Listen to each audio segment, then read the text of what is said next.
هذا القرآن يوحدنا لطريق الخير يوجهنا.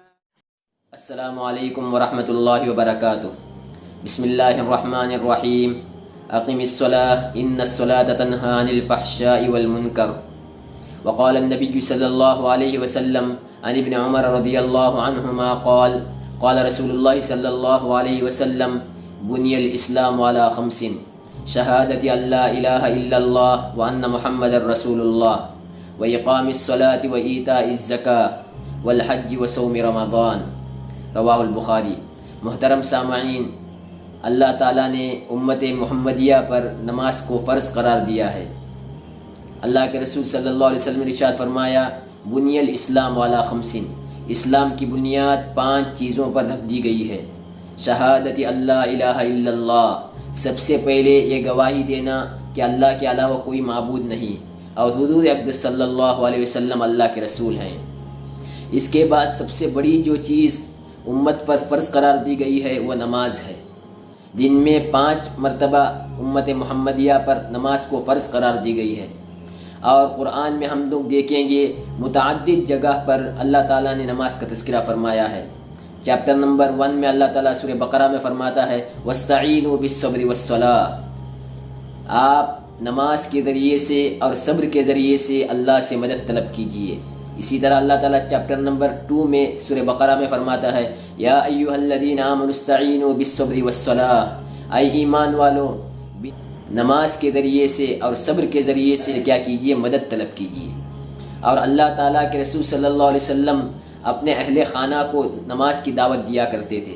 اس کو بھی اللہ نے قرآن میں فرمایا سورہ طٰہٰ میں چیپٹر نمبر 16 میں: وَأْمُرْ أَهْلَكَ بِالصَّلَاةِ وَاصْطَبِرْ عَلَيْهَا لَا نَسْأَلُكَ رِزْقًا نَحْنُ نَرْزُقُكَ وَالْعَاقِبَةُ لِلتَّقْوَىٰ. اے نبی کریم صلی اللہ علیہ وسلم، آپ اپنے اہل و عیال کو نماز کا حکم دیجیے. ہم آپ سے رزق کا مطالبہ نہیں کرتے، رزق ہم دیں گے.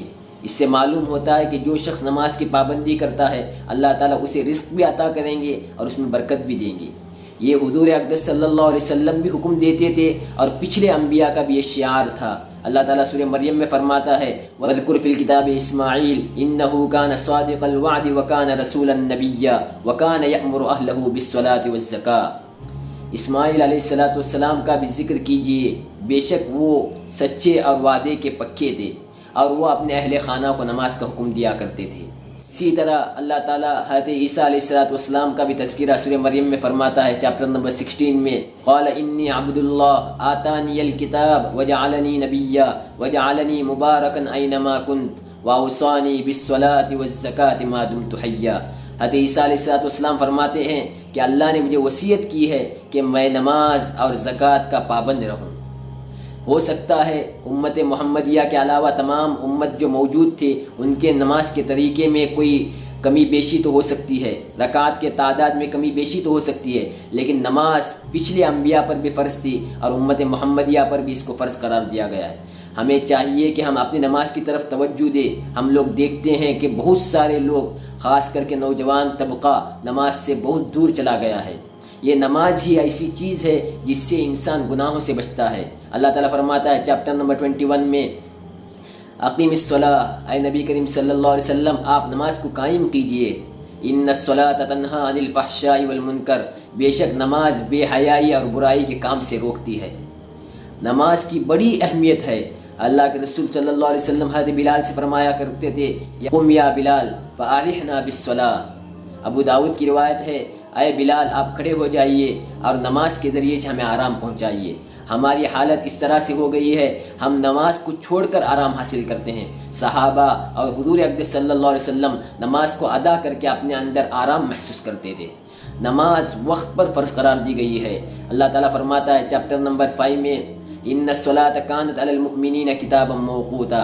بے شک نماز وقت مقررہ پر فرض قرار دی گئی ہے.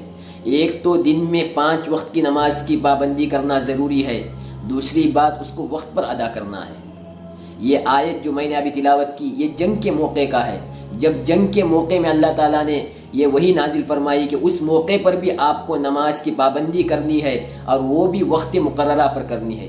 تو ہمیں سوچنا چاہیے ہم گھر بیٹھے ہوتے ہیں اور کوئی کام نہیں ہوتا، کوئی مشغلہ نہیں ہوتا، پھر بھی ہم نماز کو چھوڑ دیتے ہیں اور نماز کو قضا کر دیتے ہیں. تو ہم کتنے بڑے بدبخت ہوں گے جو اللہ کے سامنے سجدہ کرنے سے اپنے آپ کو روکے رکھتے ہیں.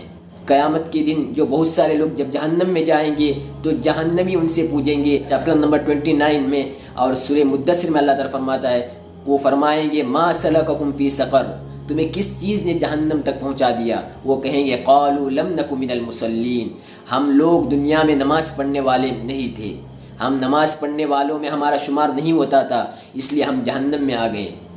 قیامت کے دن اللہ تعالیٰ بہت سارے لوگوں کو بلائے گا اور ان کو سجدے کا حکم دے گا. تمام لوگ جو دنیا میں سجدہ کرتے تھے وہ قیامت کے دن بھی اللہ کے سامنے جھک جائیں گے، لیکن وہ لوگ جو دنیا میں اللہ کے سامنے اپنے سر کو نہیں جھکاتے تھے وہ لوگ قیامت کے دن اپنے سروں کو اللہ کے سامنے جھکا نہیں پائیں گے. اللہ تعالیٰ فرماتا ہے چیپٹر نمبر 29 میں سورہ قلم میں وَيُدْعَوْنَ إِلَى السُّجُودِ وَهُمْ سَالِمُونَ، ان کو سجدوں کے لیے بلایا جائے گا اور وہ صحیح سالم ہوں گے لیکن وہ سجدہ نہیں کر پائیں گے.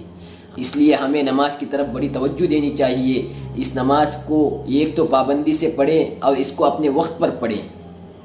ہم لوگ کیا سمجھتے ہیں، یہ ایک ابن حبان کی روایت میں موجود ہے، قیامت کے دن جو شخص نماز کو ترک کرے گا وہ حامان، قارون اور شداد جیسے اللہ کے دشمن، اللہ کے رسول کے دشمن، انبیاء کے دشمنوں کے صف میں کھڑا ہوگا. وہ کب کیا حال ہوگا جب قیامت کے دن تمام لوگ ایک طرف ہوں گے، بے نمازی ان دشمنوں کے صف میں کھڑا ہوگا. ہم خود بھی نماز پڑھیں اور اپنے اولادوں کو نماز کا حکم دیں. اللہ کے رسول صلی اللہ علیہ وسلم نے فرمایا جب تمہارے اولاد 7 سال کی عمر کو پہنچ جائے تو انہیں نماز کا حکم دو. جب وہ 10 سال کی عمر کو پہنچ جائے اور وہ نماز کی پابندی نہ کرے تو ان کو مارو. تو دیکھیے اللہ کے رسول صلی اللہ علیہ وسلم نے ارشاد فرمایا اپنے بچوں کو بچپن ہی سے نماز کا پابند بناؤ تاکہ بڑے ہونے کے بعد وہ اس کے عادی ہو جائے اور وہ نماز کو کسی حال میں نہ ترک کر سکے. دیکھیے نماز کی بڑی اہمیت ہے. جو شخص نماز کھڑے ہو کر نہیں پڑھ سکتا وہ بیٹھ کر پڑھے، جو بیٹھ کر نہیں پڑھ سکتا وہ لیٹ کر پڑھے، جو لیٹ کر نہیں پڑھ سکتا وہ اشاروں سے نماز ادا کرے. اس کی بڑی اہمیت ہے. اسی لیے تو اس کے لیے وضو فرض ہے، لیکن جب وضو کے لیے پانی مہیا نہیں ہوتا تو تیمم کو فرض قرار دیا گیا کہ تیمم کیجئے، اس کے ذریعے سے آپ نماز کو ادا کیجئے. یہ اس سے معلوم ہوتا ہے نماز کی بڑی اہمیت ہے. کسی حال میں نماز کو نہیں چھوڑا جا سکتا.